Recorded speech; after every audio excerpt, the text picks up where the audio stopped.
The following episode is dedicated to our loyal listeners in Peacock-a-poo-poo. Yes, it's the microsode, and I'm Jezbot. And I'm Timmy Taco. It's the STEEZ. It sure is. It's getting confusing, Isn't it?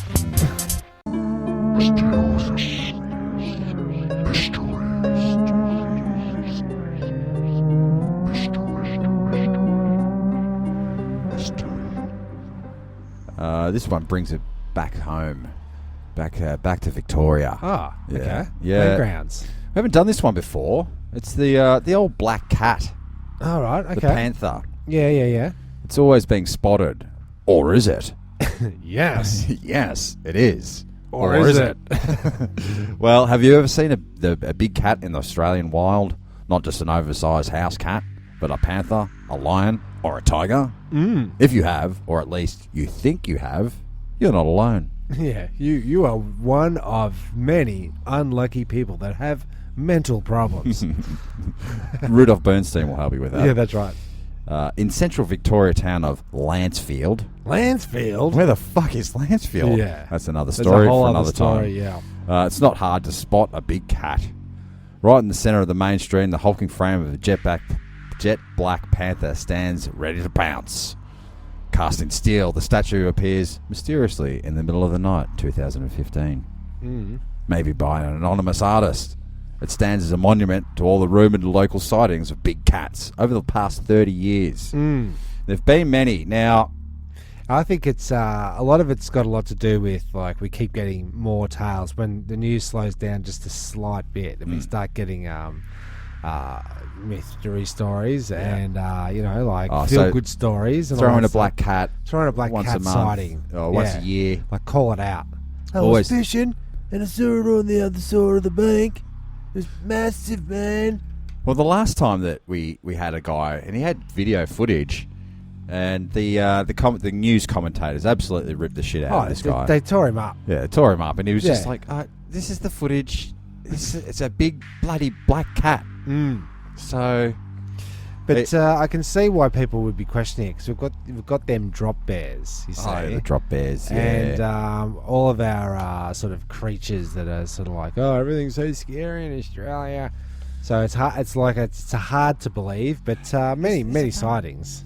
But you got your Werribee Zoo out there, and all those animals, those African animals, and they seem to Live the there. savannah. They seem to like our sort of bush. Okay. But Australia's a big brown country, Tim. It's a big boosh. It is, and it's very thick.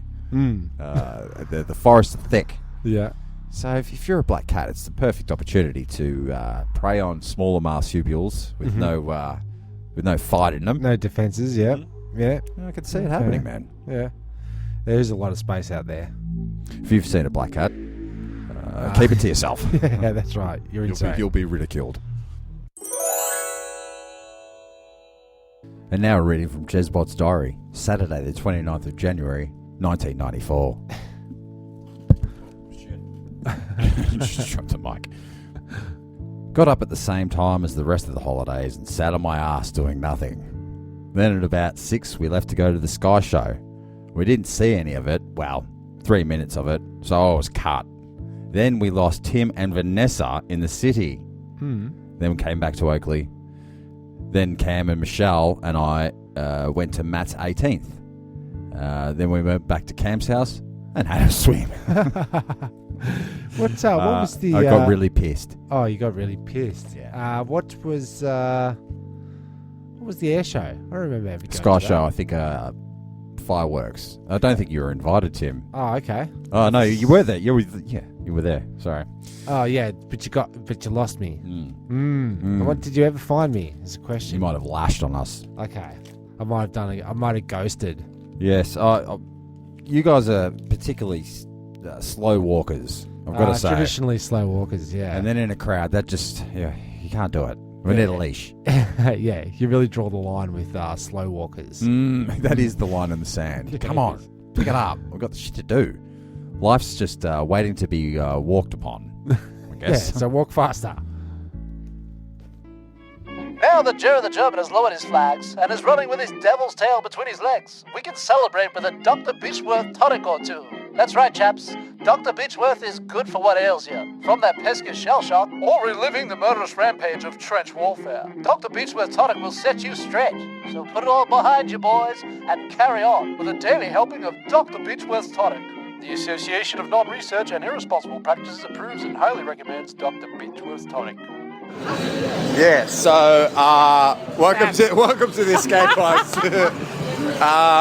It's fucked up, man. I told my dad I own about 4 different body stockings on strippers that he's seen in the street. I'll tell you this much. The world is broken, and this is a kilometre of non-stop. Oh God, I've got to stop. I gotta stop.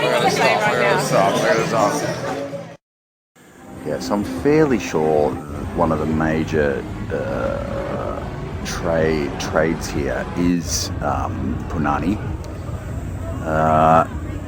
Eye-opening experience, to be honest. I have travelled many times overseas. I have been to Thailand even before, but really didn't understand the extent of the exploitation, I would like to say, that's going on here. And guys, Aussies, you're all going to have a bitch about people overseas and Muslims and all this kind of business. But have a fucking look at yourselves for just a second.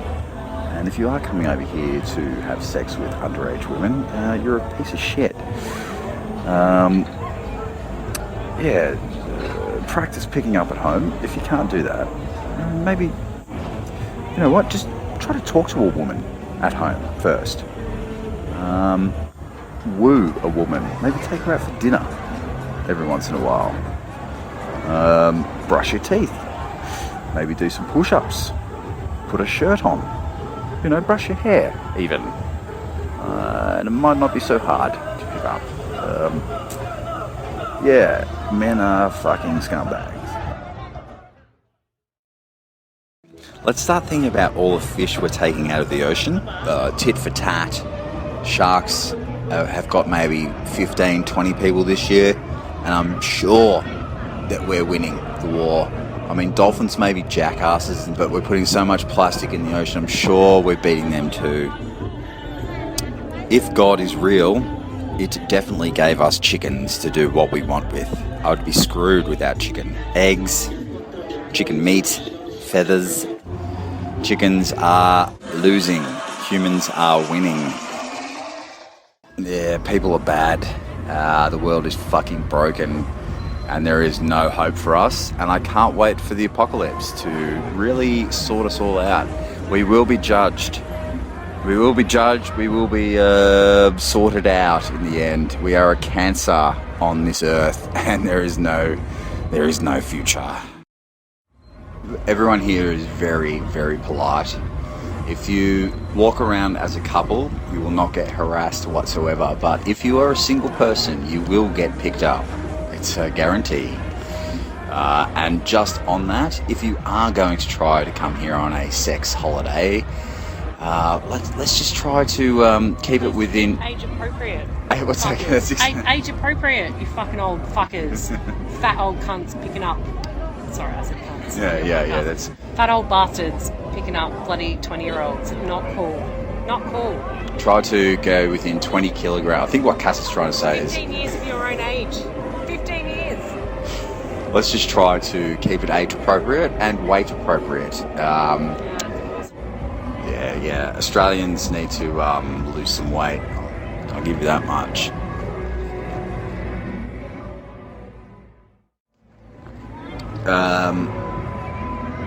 Here's another tip. Boys, at the urinal, this goes worldwide. 2 quick shakes, no more. Okay? You don't need to be fiddling around down there for like 5 minutes. It's inappropriate and unnecessary. If you're that concerned about dribble, just have a wash. Get a piece of towel, toilet paper, and just, dry off. Cass, thoughts on that one? On the paper? Just go with the culture, mate. If you're dirty shit, toilet wad gets stuck in the toilet, you don't want to be the one responsible for cleaning staff having to dig it out. But what about the cleaning staff having to clean out the bin full of my... Pick up the bag out of the bin. They don't have to dig into the toilet to get your dirty wad of, like, I will not throw my shit paper in the bin. What if I... But what about when I'm like I've done my business, and then I've got to stay in that room with you for another 24 hours before the lady comes and cleans. Put the bag outside the door. So everyone knows my business. Ties in a knot, put the bag outside the door, and nobody suffers the consequences. That's my theory. Apart from the cleaning staff, but they're poor, so they don't give a fuck. One last thing I would like to say is when you are on holidays at a beautiful location, just go around and pick up some fucking rubbish. It's just, we are fucking doomed. There is so much plastic in the ocean. I've been picking up rubbish the whole time, and it's doing my head in. We are doomed. There is no saving us. Everyone needs to stop buying shit. I myself have 4 iPhones here. I've got one for music. I'm just as bad as everyone else. I've got one iPhone for music. I've got one iPhone for podcasts. I've got the phone I'm holding, and Cass has got... How many phones you got here, babe? She's only got the one. She's only got the one phone here, but I might be able to pick up some litter on the beaches, but it's not making a dent, guys. And also, stop coming over here for sex tours. That'd be great. Another hot tip. Just because you're on a beach holiday doesn't mean you don't have to shower. The ocean is not made of soap. Just because you go into... you will still smell. Just because you go in the ocean doesn't mean you've cleaned. You need soap. You need to scrub off the bacteria under your armpits. And if you do stink, don't be sitting downwind or upwind of me, actually, because I can smell you, man.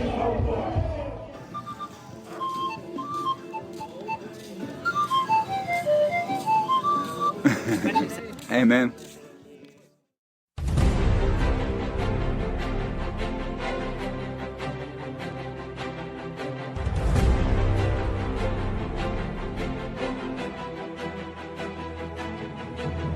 This is another cocktail of the week. Okay. There you go. Yum. For all those parties that you're about to have during the excellent. holiday season, whenever that is. Yeah. So this one, a man who lost 3 toes to frostbite made the totally understandable decision to donate the amputated digits to a Canadian bar that serves an unusual beverage. That's unusual beverage. Okay. It holds a mummified toe. The infamous sour toe cocktail has been a signature drink at a remote Yukon bar for decades. You're supposed to finish the drink, but leave the dehydrated toe in the glass. So, wait, they're taking the toe in and out of the jar and pouring... There's the photo, Tim. Oh, my God. It is a fucking toe in a whiskey glass. A frostbitten toe. Oh, my God.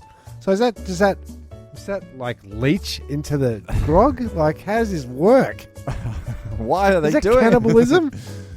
You don't actually eat the toe, though. Yeah, but you're sipping on the juice that the toe creates. Toe jam. Ooh. Is that the name of it? That's called toe jam, yes. Yeah. Jam this in your throat. So you into it?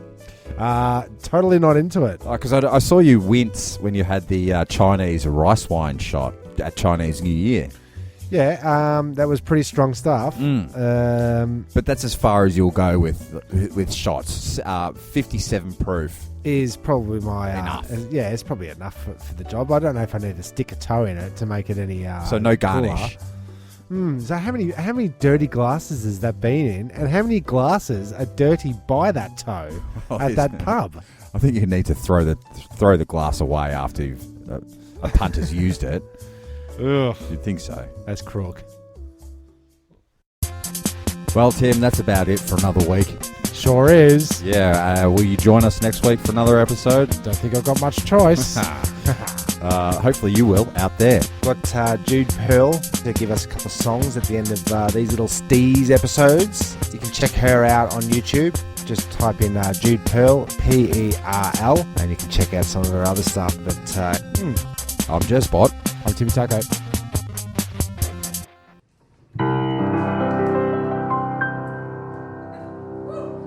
Living in my head is little me, and I can see she's worried about the future. Hey, don't worry about the future, 'cause everything works out fine. This is future you, and I am telling you, you don't have to worry about the future. Hey, don't worry about the future, 'cause everything you dreamed of, it's gonna happen. Don't worry, little me. Don't worry, little me. Everything works out perfectly. I'm exactly where you wanted me to be. I'm living in a share house. It's exactly what I wanted. Share house. It doesn't get better than a share house with all your friends, or people that you're friends with by default. Who knows what kind of wacky adventures we're gonna get up to. Somebody's studying their masters. Shh. And they've got an assignment due. On Tuesday, a plumber is coming in to fix a leaky faucet. Last night, somebody dyed their hair blue, and it's gonna last for 8 whole washes. Share house, this is definitely a good thing. Share house, not at all disappointed to be in a share house at 35. It's not sad, it's practical. I'm hungry, what's there to eat? Off milk and broccoli. Monday night is game night, but the only game we own is Star Wars Monopoly. We're always having so much fun. Remember when we roasted pink marshmallows and that costume party we had last year? Someone threw up in my sombrero. Share house. No, I don't live with my boyfriend. Share house. That's right, I don't have a boyfriend. Share house at 35. It's not sad, it's practical. It's not sad, it's practical. It's not sad, it's practical. It's not sad, it's financially responsible. Yeah. A lot of people have lived with me, and I'll always remember that Irish chick with celiac disease who suspiciously never lost her temper. The fitness freak, obsessed with health. Her perfect physique made me feel great about myself. The girl who ate her feelings, the guy who loved Freddie Mercury, that dude that dressed like Urkel, and the breakdancer wannabe, the chick who worked at Bargain Mart, obsessed with potpourri. It's funny because at one stage they're all part of me. Share house, so this is my future. Share house, hey, who drank my kombucha? Share house till the day I die. Share house, this place is fucking freezing. Share house, but there's a heater in the kitchen, 'cause that's where you need it most. In the room that nobody sleeps in, that already has an oven, it's an ill-designed share house.